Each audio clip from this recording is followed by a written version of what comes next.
ಅಲ್ಲಿ ಕರೆಕ್ಟ್ ಆಗಿ ಶೂಟ್ ಮಾಡ್ಬೇಕು, ನೆನ್ಪಿಟ್ಕೊಳ್ಳಿ. ಸರಿನಮ್ಮ, ಸರಿ. ಅರ್ಥ ಆಯ್ತಲ್ವಾ?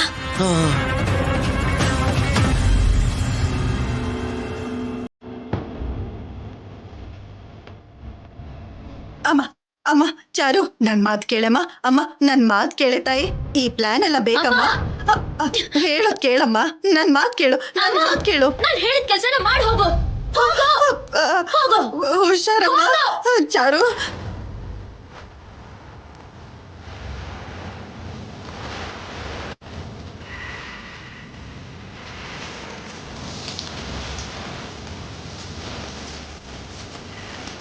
ಚಾರು, ಅಯ್ಯೋ ಏನ್ರಿ?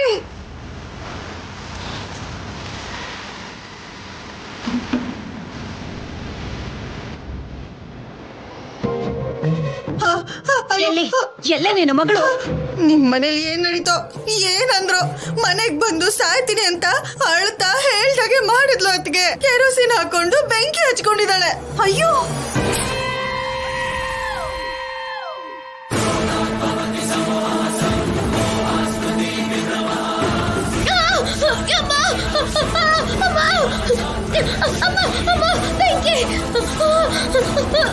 ನೀವ್ ಹೋಗಿ ಹೇಗಾದ್ರೂ ತಡೀರಿ.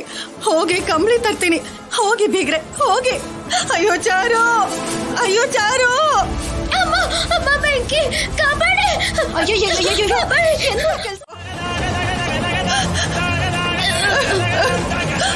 ಅಯ್ಯೋ, ಎಂತ ಸ್ಥಿತಿ ಬಂತಮ್ಮ. ಏನ್ ಪಾಪ ಮಾಡಿದ್ಲಮ್ಮ ನನ್ ಮಗಳು? ಹೇಗ್ ಬೆಂಕಿ ಹಚ್ಚಿ ಸಾಯಿಸೋದಕ್ಕೆ? ನಾನೆಲ್ಲಿ ಸಾಯಿಸದ್ನಮ್ಮ? ಅವಳೆ ತಾನೇ ಬೆಂಕಿ ಹಚ್ಕೊಂಡಿದ್ದು. ಅಯ್ಯೋ, ನಮ್ಗೇನ್ ತಲೆ ಕೆಟ್ಟಿದ್ಯಾ ಅನ್ಕೊಂಡಿದ್ಯಾ? ಬೆಂಕಿ ಹಚ್ಚಿದ್ದು ಅಲ್ದೆ ಮೇಲೆ ಸೀಮೆಣ್ಣೆ ಸುರಿದಿದ್ದನ್ನ ನೀನ್ ಮಾಡ್ತಾ ಇದ್ದ ಕೃತ್ಯನ ನಾವು ಕಣ್ಣಾರೆ ನೋಡಿದೀವಿ. ಅಯ್ಯಯ್ಯೋ, ಅದು ಸೀಮೆಣ್ಣೆ ಅಂತಾನೆ ನನಗ್ ಗೊತ್ತಿಲ್ಲಮ್ಮ. ಅವಳ ಮೇಲೆ ಹಾಕೋದಿಕ್ಕೆ ಅವ್ರ ಅಮ್ಮನೇ ಕೊಟ್ಟಿದ್ದು. ಏನಮ್ಮ, ನೀನೇ ತಾನೇ ಕೊಟ್ಟಿದ್ದು? ನನ್ ಮಗಳನ್ ಸುಟ್ಟ ಹಾಕು ಅಂತ ನಾನ್ ಯಾಕೆ ನಿನ್ನ ಕೆರೋಸಿನ್ ಕೊಡ್ತೀನಿ? ಕೇಳಿಸ್ಕೊಡ್ರ ಸೊಳ್ಳೆ ಹೇಗೆ ಹೇಳ್ತಿದ್ದಾಳೋ? ನಿಮ್ ಕಣ್ಣಾರೆ ನೀವೇ ನೋಡಿದ್ರಿ ಅಲ್ವಾ? ನನ್ ಮಗಳನ್ ಸಾಯಿಸೋದಕ್ ನೋಡಿದ್ಲು. ಇಲ್ಲ ಇಲ್ಲ ಇಲ್ಲ, ಎಲ್ಲಾದ್ರೂ ಯಾವ ತಾಯಿನಾದ್ರೂ ಮಗಳನ್ ಸಾಯಿಸು ಅಂತ ಕೆರೋಸಿನ್ ಕೊಡ್ತಾರಾ? ಸುಳ್ಳು ಹೇಳಿದ್ರು ನಂಬೋ ತರ ಇರ್ಬೇಕಮ್ಮ. ಹೀಗೆ ಸಿಕ್ಕಾಕೊಳ್ಳೋ ತರ ಇರಬಾರ್ದು. ಇಲ್ಲ, ಅದು ಹಾಗಲ್ಲ. ಭಗವಂತ, ಅಯ್ಯೋ ನನ್ ಮಗಳು. ಚಾರು, ಏನಾಯ್ತು ನನ್ ಮಗಳಿಗೆ? ನೋಡಿ, ಈ ಮಹಾತಾಯಿ ಕೆರೋಸಿನ್ ಹಾಕಿ ನಮ್ ಮಗಳನ್ ಸುಟ್ಟಾಕ್ಬೇಕು ಅಂತ ನೋಡಿದ್ಲು ರೀ.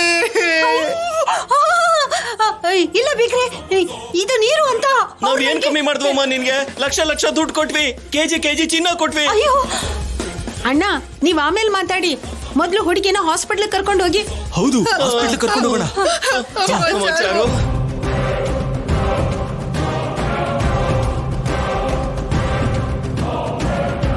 ಇಂಥ ಅತ್ತೆನ ಏನ್ ಮಾಡ್ಬೇಕು? ನಾವು ಇವಳಿಗೆ ಬೆಂಕಿ ಹಚ್ಬೇಕು. ಬೆಂಕಿ ಹಚ್ತೀರಾ? ಬೇಡ. ಮತ್ತೆ ನಿನ್ ಸೊಸೆ ಬೇಡ ಬೇಡ ಅಂತಿದ್ರು, ಕೆರೋಸಿನ್ ಹಾಕಿ ಖುಷಿ ಪಟ್ರಲ್ವಾ? ಆ ನೋವು ನಿನಗ್ ಗೊತ್ತಾಗ್ಬೇಕಲ್ವಾ? ಇಲ್ಲ, ಬೇಡ. ನಾವು ಸಾಯಿಸಿದ್ರೆ ಅನಾವಶ್ಯಕವಾಗಿ ಇವಳನ್ನ ಸಾಯಿಸಿದ ಪಾಪ ನಮ್ಗ್ ಅಂಟ್ಕೊಳತ್ತೆ. ಇವಳನ್ನ ಪೊಲೀಸ್ ಅವ್ರಿಗೆ ಹಿಡ್ಕೊಡೋಣ. ಅವ್ರು ಬರೋವರೆಗೂ ಕಟ್ಟಾಕ್ಬಿಡೋಣ. ಹೌದು. ಪೊಲೀಸ?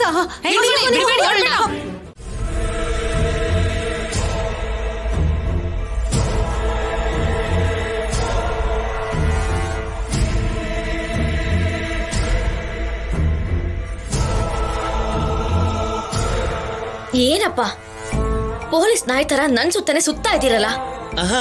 ಏನಿಲ್ಲ ಚಾರು, ನೀನ್ ಬೆಂಕಿ ಹಚ್ಕೊಂಡ್ಮೇಲೆ ನಿಮ್ ಅತ್ತೆ ಕೈಗೆ ಇಲ್ಲಿ ನೋಡು ನಿಮ್ಮಮ್ಮ ಸೀಮೆ ಎಣ್ಣೆ ಕೊಟ್ಲಲ್ಲ, ಅವಳು ಅದನ್ನೆಲ್ಲ ಸುರಿದ್ಲು. ಮತ್ತೆ ಬೆಂಕಿ ಅಷ್ಟು ಜೋರಾಗಿ ಹಚ್ಕೋತು. ಮತ್ತೆ ಗಾಯ ಏನೋ ತುಂಬಾ ಕಡಿಮೆ ಕಾಣಿಸ್ತಾ ಇದೆಯಲ್ಲ. ಪ್ಲಾನ್ ನಂದು, ಬೆಂಕಿ ಹಚ್ಕೊಂಡಿರೋದು ನಾನ್ ತಾನೆ. ಒಂದು ವಿಡಿಯೋ ನೋಡಿ ಏನು ಆಗದೆ ಇರೋ ತರ ಪ್ರಿಕಾಷನ್ ತಗೊಂಡಿದ್ದೀನಿ. ಏನೋ ಡಿಕಾಕ್ಷನ್? ಡಿಕಾಕ್ಷನ್ ಅಲ್ಲ, ಪ್ರಿಕಾಷನ್, ಮುಂಜಾಗ್ರತೆ. ಓಹೋ, ಒಂಥರದ್ದು ಆಯಿಲ್ ಅಪ್ಲೈ ಮಾಡ್ಕೊಂಡಿದ್ದೆ.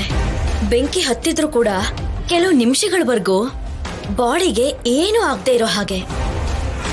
ಅಪ್ಪ ದೇವ್ರೇ. ನೋಡಿದ್ರಾ ಮತ್ತೇನ್ ಅನ್ಕೊಂಡ್ರಿ ಇವಳು ನನ್ ಮಗಳು. ಆ ನಮ್ ಮಗಳು. ಆ, ಸರಿ ಬಿಡ್ರಿ. ಇನ್ನೊಬ್ಬರ ಮನೆಗ್ ಬೆಂಕಿ ಹಚ್ಬೇಕು ಅಂದ್ರೇನೆ 100 ಸರಿ ಯೋಚನೆ ಮಾಡಿ ಪ್ಲಾನ್ ಮಾಡ್ತಾಳೆ. ಅಂತದ್ರಲ್ಲಿ ಅವಳೇ ಸ್ವತಃ ಬೆಂಕಿ ಹಚ್ಕೋತಿರ್ಬೇಕಾದ್ರೆ ಇನ್ನೆಷ್ಟು ಎಚ್ಚರಿಕೆ ವಹಿಸ್ಕೊಂಡಿರ್ತಾಳೆ. ಸರಿ ಸರಿ, ಈಗ ಸಾಕ್ ಮಾಡಿ. ಆಗಿರೋದ್ರ ಬಗ್ಗೆ ಮಾತಾಡೋದ್ ಬೇಕಾಗಿಲ್ಲ. ಇದು ಜನರಿಗೆ ಹಾಟ್ ಟಾಪಿಕ್ ಆಗ್ಬೇಕು.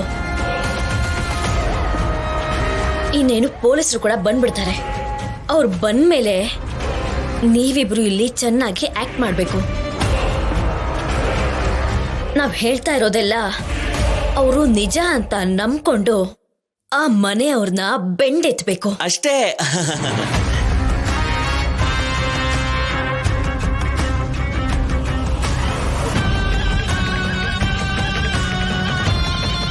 ಏಯ್ ಅಲ್ಲಿ ನೋಡ್ರಿ ಪೊಲೀಸರು ಬರ್ತಿದ್ದಾರೆ. ಏ, ನೀವ್ ಶುರು ಹಚ್ಕೊಳ್ರಿ. ಅಮ್ಮ ಚಾರು. ಅಯ್ಯೋ ಚಾರು. ಅಮ್ಮ, ಚಾರು ಅನ್ನೋ ಪೇಷಂಟ್ ರೂಮ್ ನಂಬರ್ ಏನು? Room number 104 sir. Thank you. ಅಮ್ಮ ಚಾರು, ಅಯ್ಯೋ, ಎಂತ ಕೆಲಸ ಆಗೋಯ್ತಮ್ಮ, ಏನಮ್ಮ ಇದೆಲ್ಲ? ಹೀಗಾಗೋಯ್ತಲ್ಲಮ್ಮ ನಿಂಗೆ. ಅಯ್ಯಯ್ಯೋ. ಚಾರು. ಅಮ್ಮ ಚಾರು, ಒಬ್ಳ ಮಗಳು ಹೀಗಾಗೋಯ್ತಲ್ಲ. ಏನಮ್ಮ ನಿನ್ಗೆ ಈ ಪರೀಕ್ಷೆ? ಅಮ್ಮ ಚಾರು. ಅಯ್ಯಯ್ಯೋ ಚಾರು. ಚಾರುಲತಾ ಅಂದ್ರೆ ಅಯ್ಯೋ, ನಮ್ ಮಗಳೇ ಸರ್, ನಮ್ ಮಗಳೇ. ಅಯ್ಯೋ, ನಮ್ ಮಗಳೇ. ಒಬ್ಳು ಮಗಳು ಹೀಗಾಗೋಯ್ತು. ನಾವ್ ಹೇಗ್ ಬದುಕ್ಬೇಕು CI ಒಂದ್ ನಿಮಿಷ ಸರ್? ಸುಮ್ಮನೆ ಇರ್ತೀರಾ?